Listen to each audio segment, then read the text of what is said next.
How Kevin Costner Lost Hollywood. On-set brawls. Courtroom battles. Epic bombs. Why the world's most bankable cowboy is suddenly shooting blanks. Tea began, as so many arguments do, at a kitchen table.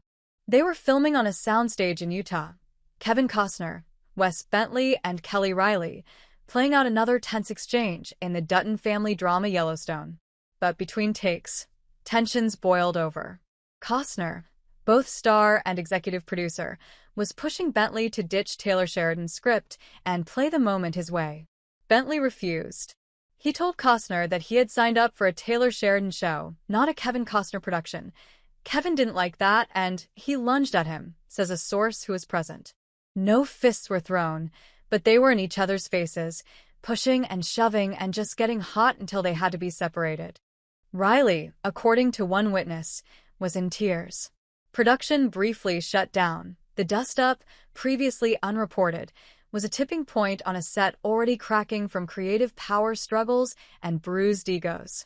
But for Costner, it was merely the latest unfortunate incident in a long series of unfortunate incidents, a career marked by feuds, walkouts, lawsuits, financing fiascos, and a growing reputation for being, as one former colleague put it, impossible. There's a long list of people in Hollywood who swear they'll never work with Costner again. And they all have their reasons. He doesn't always pay his bills on time. One since-settled lawsuit alleged hundreds of thousands in unpaid costume fees. He burns through relationships, like his longtime producing partner, whom he sued for $15 million. He ignores advice, even from folks like Steven Spielberg.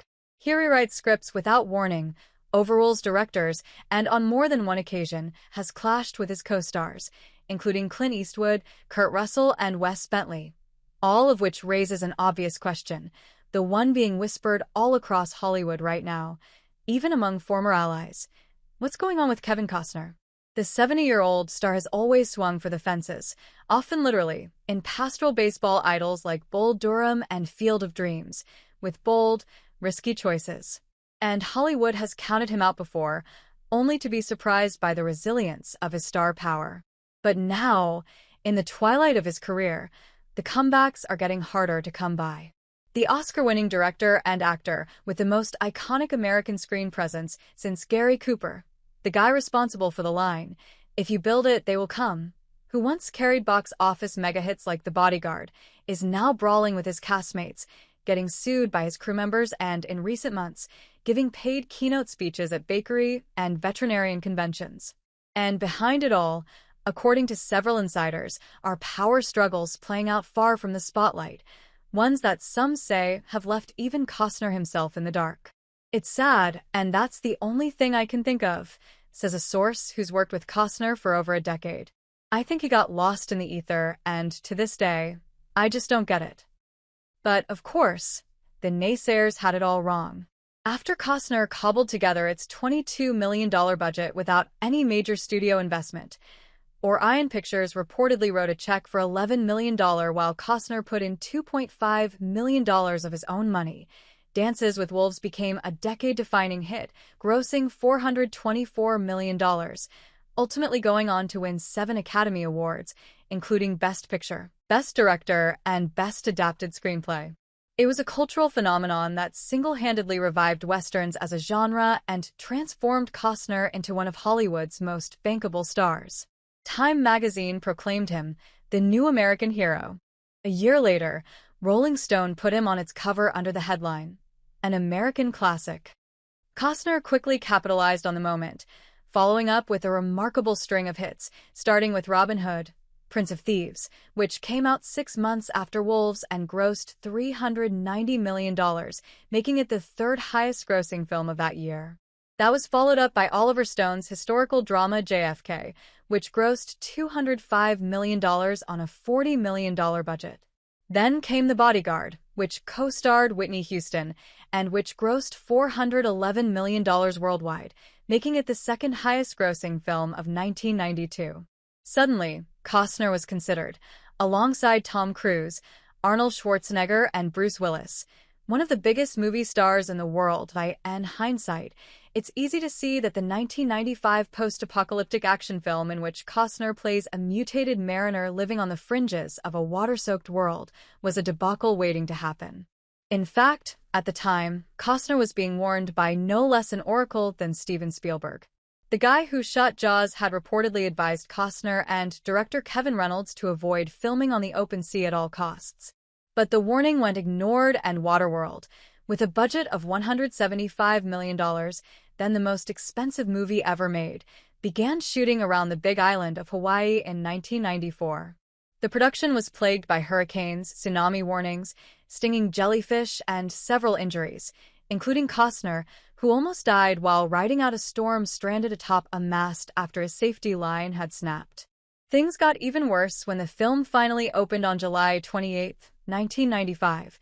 It became one of the biggest flops since, well, Heaven's Gate.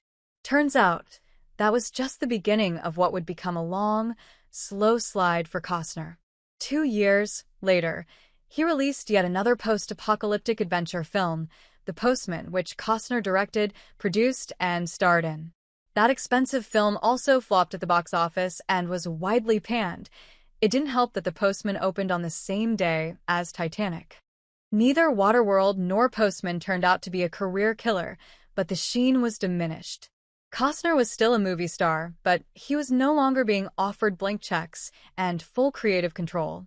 He continued to work as an actor in dozens of films across multiple genres over the next several decades, in movies like Draft Day, The Guardian, 13 Days, and Swing Vote. He even occasionally directed again, on much smaller budget projects like the 2003 Western Open Range, in which he co-starred alongside Robert Duvall. Still, what Costner couldn't shake was a reputation for being difficult. He reportedly clashed with Clint Eastwood over creative differences on the set of the 1993 crime thriller A Perfect World, which Eastwood directed.